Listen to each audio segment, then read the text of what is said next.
శ్రమ కావాలి, కష్టాలు కావాలి, బాధలు కావాలి, నేను భరించే శక్తిని మిమ్మల్ని అడిగిన వాళ్ళు ఎవరు తెలుసా? ఎవరైనా ఉన్నారా? మీకు తెలుసా శ్రమ కావాలని అడిగిన వాళ్ళు? మాట్లాడండి. బయట వాళ్ళని ఎప్పుడు మీరు చూస్తూనే ఉంటారు కదా, ఇది శ్రమ కావాలని అడిగిన వాళ్ళు ఎవరైనా ఉన్నారా? ఉన్నారండి. మానవాళి పాపాన్ని కొరకు, మానవాళి పాప శాపాల కొరకు ఎవరు వెళతారు అని చెప్పినప్పుడు యేసు ప్రభు వారు నేను వెళతాను అని లోకానికి వచ్చారు. దేవునికి స్తోత్రం. ఆయనకి తెలుసు, ఆయనని హింసించి నిందించి ఆయన మా మీద చెడ్డ మాటలు పలుకుతారని తెలుసు ప్రభువుకి. యేసు ప్రభుకి ఆయన రాని మాటలు చెప్తారని తెలుసు. ఆయనకి గుద్దుతారని తెలుసు, ఉమ్మి వేస్తారని తెలుసు, నిందిస్తారని తెలుసు, హింసిస్తారని తెలుసు, సిలువను మోయిస్తారని ఆయనకు తెలుసు. ఆయన ఆ శ్రమలో ఉంటూ ఆయన చనిపోయి తిరిగి లేస్తానని కూడా ప్రభువుకి తెలుసు. అంటే నీకు ముందు అలానా ఇదిగో గొర్రెకు వెళ్తున్నాము, అక్కడ కొట్టేస్తారు అన్న సంగతి నాకు తెలిస్తే నాకు ఎలా ఉంటుంది? తప్పించుకొని పారిపోతాను కదా ఇక్కడ రాకుండా. నీకు ఏదైనా శ్రమ ఉంది అని తెలిస్తే ఆ చోటికి వెళ్తారు ఎవరైనా? వెళ్తాం? నువ్వు ఆ పలానా ఊరు వెళ్తావు, అక్కడ ఉపవాసంతో ఉండాలి అంటే వెళ్తారు? అక్కడ కట్టుకున్న బట్టలతోనే ఉండాలి, స్నానాలు నీళ్ళు దొరకవు, తాగడానికి మంచి నీళ్ళు ఉండవు, తిండి దొరకవు, అక్కడికి వెళ్ళాలి. నువ్వు ఎలాగైనా వెళ్ళాలి అంటే నువ్వు వెళ్తావా?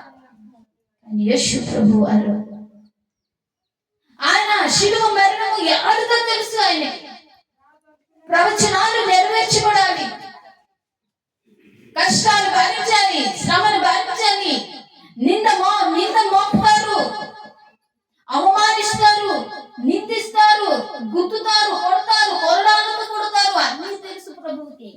ఆయన భూత వర్తమాన భవిష్యత్తు కాలు పెరిగిన దేవుడు. ఆయన అన్నిటికీ తల వంచి ఆయన నీ కోసం నా కోసం పరలోకాన్ని విడిచి దిగి వచ్చారండి. ఆయన దేవునికి స్తోత్రం. హల్లెలూయా. ఎంత గొప్ప దేవుడు కదా. ఆ ప్రభు అంటున్న మాటలు ఏంటి తెలుసా?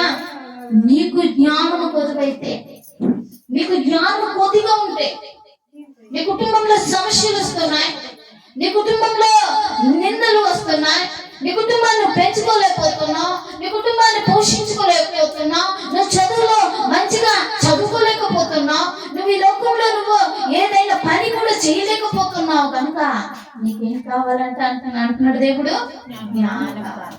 ఇప్పుడు నువ్వేం చేయమంటున్నాడు ప్రభు? మనకి జ్ఞానాన్ని అడుగును. జ్ఞానం లేదంటారా నీకు? నీ భార్యను కొడతావా? జ్ఞానం లేదా నీకు? తాగుతావా? జ్ఞానం లేదంటారా నీకు? డబ్బు ఖర్చు పెడతావా? జ్ఞానం లేదంటారా నీకు? సమయాన్ని వృధా చేస్తావా? ఇంతమంది వాడకంట కదా. అంటే మెయిన్ ఎందుకు సమస్యలు వస్తున్నాయి? ఎందుకు ఇరుక్కున్నాడు? ఎందుకు పట్టబడ్డాడు? ఎందుకు శిక్షణ భరిస్తున్నాడు? ఎందుకు జైలుకి వెళ్ళిపోయాడు? ఎందుకు ఒకరు హత్య చేయబడ్డారు? ఎందుకు ఇంకొకరు గాయపరచబడ్డారు? అంటే జ్ఞానం లేకపోవడం వల్ల ఇవన్నీ జరుగుతా ఉన్నాయి. అవునా కదా? అందుకే దేవుడు ఏమన్నాడంటే, నీలో ఎవరికైనా జ్ఞానము కొద్దిగా ఉన్న ఎడల నన్ను అడుగును, నేను నీకు జ్ఞానాన్ని ఇస్తాను. దేవునికి స్తోత్రం. సొలొమోను అడిగాడు జ్ఞానాన్ని ప్రభు దగ్గర. సొలొమోను, నా తండ్రి ఈ రాజ్యాన్ని, ఇంత జనసమూహాన్ని నేను పరిపాలించడానికి నా శక్తి చాలదు, నాకు జ్ఞానముని మన అడిగగా దేవుడు ఏమేమి ఇచ్చాడు? జ్ఞానమును, వివేచనను, ఐశ్వర్యమును ఇచ్చాడు. ఎవరికి? సొలొమోనుకి. దేవునికి స్తోత్రం. దావీదు కట్టలేని మందిరాన్ని సొలొమోను కట్టాడు. దావీదు రాజు, ధనం ఉంది, డబ్బు ఉంది, ఆస్తి ఉంది, ఐశ్వర్యం ఉంది, రాజు కింద ఎంతో మంది పనిచేసే వాళ్ళు ఉన్నారు, కానీ ఒక మందిరం కట్టబడలేదు. అక్కడ ఎవరు కట్టారు? చెప్పండి అన్న, ఎవరు కట్టారు? సొలొమోను కుమారుడు కట్టారు. ఈరోజు మందిరం కట్టలేకపోయారండి అంటారు చాలా. ఇల్లు కట్టలేకపోయారండి తల్లిదండ్రులుగా ఉండి కూడా. తన తండ్రికి మంచి పేరుండి కూడా ఊర్లో చిన్న ఆస్తి కూడా లేకుండా అయిపోయాడండి. ఒక మంచి ఇల్లు దూరి ఉండడానికి, తల వాల్చుకోవడానికి ప్లేస్ లేకుండా అయిపోయాడండి. చాలా మంది మాట్లాడుతూ ఉంటారు. కొన్ని ప్రభు చిత్తం అయితేనే జరుగుతాయి, ప్రభు చిత్తం లేకుండా జరగదు. అది ప్రభు ఆ సమయాన్ని అనుగ్రహించేవాడు ప్రభు. అవునా కదా? ప్రతి దానికి సమయం, సమయంలో దేవుడు ఇచ్చేవాడే. అది ప్రభు అన్నాడు ఏంటంటే, జ్ఞానాన్ని అడుగుని నీకు ఇస్తాను అంటున్నాడు. చూడండి ఒకసారి యాకోబు రాసిన పత్రిక 1వ అధ్యాయము 5వ వచనం చదువుదామా? యాకోబు రాసిన పత్రిక 1వ అధ్యాయము 5వ వచనం చదువు.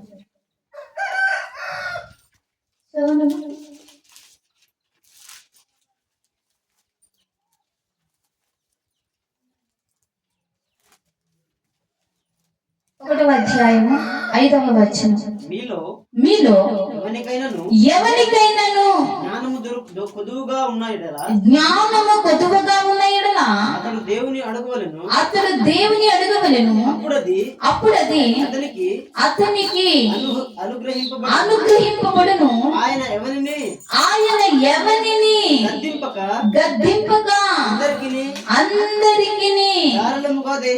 ధారాళముగా దయచేయువాడు. దేవునికి స్తోత్రం.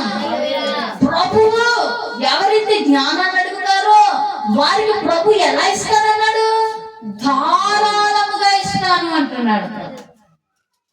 అది ఆయన అనుగ్రహించే దేవుడై ఉన్నాడు. జ్ఞానము మనము శాస్త్రాలు చదివినంత మాత్రాన జ్ఞానం రాదు. విన్నారండి? పుస్తకాలు చదివేసినంత మాత్రమే జ్ఞానము రాదు. ప్రయోగాలు చేస్తే జ్ఞానము రాదు. ఆ జ్ఞానం ఎవరివ్వాలి? దేవుడు ఇవ్వాలి జ్ఞానం. దేవుడు ఇవ్వకుండా జ్ఞానవంతులు రాలేదు. దేవుడు ఇవ్వకుండా శాస్త్రవేత్తలు రాలేదు. దేవుడు ఇవ్వకుండా ఈరోజు ఏం పని చేస్తూ ఉన్నాయి మనుషుల్లాగా? మాట్లాడండి. రోబోలు, అవునా కదా? పంట పొలాలు కోసేస్తూ ఉన్నాయి. ఈ షాప్ లో, హోటల్లో పనిచేసేస్తూ ఉంటాయి. తెలుసా మీకు? రోబోలు మనుషుల్లాగే ఉంటాయి. సేమ్ జపాన్ లో, పారిస్ లో ఇప్పుడు రోబోలు వచ్చేసి అనుకోండి, మనుషులకు పనులు ఉండవు. అవునా కాదా? ఒక మనిషి చేసే పనంతా రోబో చేసేస్తే నీకేం ఉపాధి ఉంటుంది? చూసారండి? ఒక ఊర్లో మనం నివాసం చేస్తున్నాము అంటే మన పని ఉండాలి. పని లేకపోతే మనకి ఇన్కమ్ ఎలా వస్తుంది? మన తాత ముత్తాతలు మనకు సంపాదించింది లేదు. అలా మనకు చిన్న చిన్న ఆ ఇల్లులు, చిన్న చిన్న ప్లేసులు, గరువులు, పొలాలు, చింత చెట్టు, మామిడి చెట్టు ఏదో ఇచ్చి వెళ్ళిపోయారు వాళ్ళు. వాటిని పండించి వాటిలో నుండి మనం తినాలి, తాగాలి, ఉండాలి. అక్కడే మనకి ఎక్కడ నుండి వస్తుందా? ఇన్కమ్ రాదు. మరి ఇలాంటి పరిస్థితుల్లో రోబోలు పని చేస్తే ధాన్యం కోతకి ఈ ధాన్యం పొలాలు లేని వాళ్ళు ఎలా వరి తింటారండి? ఇంకో ఇంటికి పనికి వెళ్ళి వాళ్ళు ఇస్తే తీసుకెళ్లి తినాలి. చూసారా? మరి ఒక మనిషిలా పని చేయగలుగుతూ ఉన్నాడు, మనిషిలాగే ఉంటాడు. కానీ దాన్ని తయారు చేసిన మనిషి జ్ఞానం గొప్పదా, రోబో గొప్పదా? మనిషి జ్ఞానం గొప్పదా? జ్ఞానం ఎవరిచ్చారు మనిషికి? దేవుడిచ్చేనని. దేవునికి స్తోత్రం. మళ్ళీ చూడండి, చిన్న పెన్ డ్రైవ్ మన సెల్ ఫోన్ లో పెట్టుకునే మెమరీ కార్డు చూడండి, అవి ఎంత ఉంటది? చిన్నవే. నీ సెల్లుని నువ్వు తీసుకొని నువ్వు క్రోమ్ లో వెళ్ళో, గూగుల్కి వెళ్ళో, ఒక యూట్యూబ్కి వెళ్ళో, నీకు ఏం కావాలో నువ్వు కొట్టేవంటే, నువ్వు సెర్చ్ లోకి వెళ్ళేవంటే అది ఎక్కడున్నది కూడా నీ చేతి ఫోన్ లోకి అది వచ్చేస్తూ ఉంది. అది చూడడానికి ఇంత పొడవే ఉంటది. ఆ ఫోన్ మెమరీ చిన్నదే ఉంటది, సిమ్ కార్డు చిన్నదే ఉంటది. చూసారా? అంటే ఈ ప్రపంచం అంతటికి ఎక్కడ బంధించారు చెప్పండి? ఎక్కడ బంధించారు? ఆ మెమరీ కార్డులో బంధించారు. ఇప్పుడు తానంతగా అయిందా మెమరీ కార్డు? మరి ఇంత జ్ఞానము ఏ ఊరు ఎక్కడుంది? పలానా గొర్రభూమి, అనంతగిరి మండలము, అల్లూరి జిల్లా, ఆంధ్రప్రదేశ్, పిన్ కోడ్ కొట్టేస్తే మన ఊరిని చూపించేస్తుంది మ్యాప్.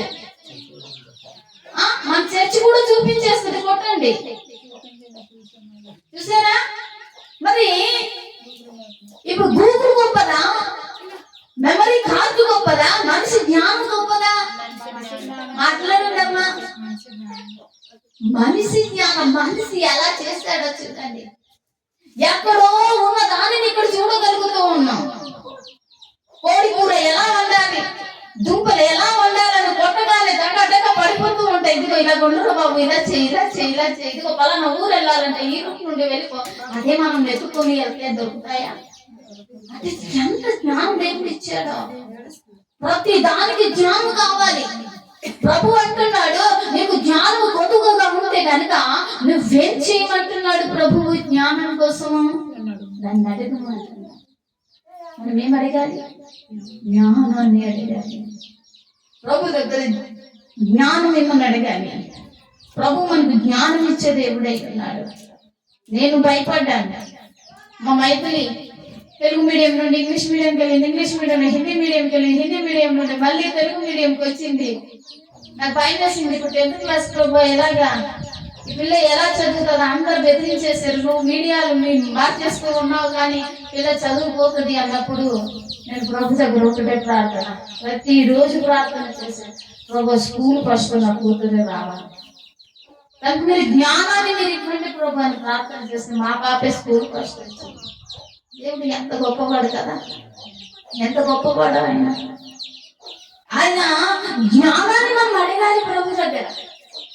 ప్రభు దగ్గర మనం జ్ఞానం అడిగితే జ్ఞానం ఇస్తాడు. ప్రభు ఈ పని నేను చేయబోతున్నాను, పూనుకున్నాను, నాకు ఈ ప్రణాళికలు ఉన్నాయి, దానికి తగిన జ్ఞానాన్ని నీకు ఇవ్వండి ప్రభు అని అడిగినప్పుడు ప్రభు మాకు తప్పకుండా జ్ఞానం ఇస్తాడు.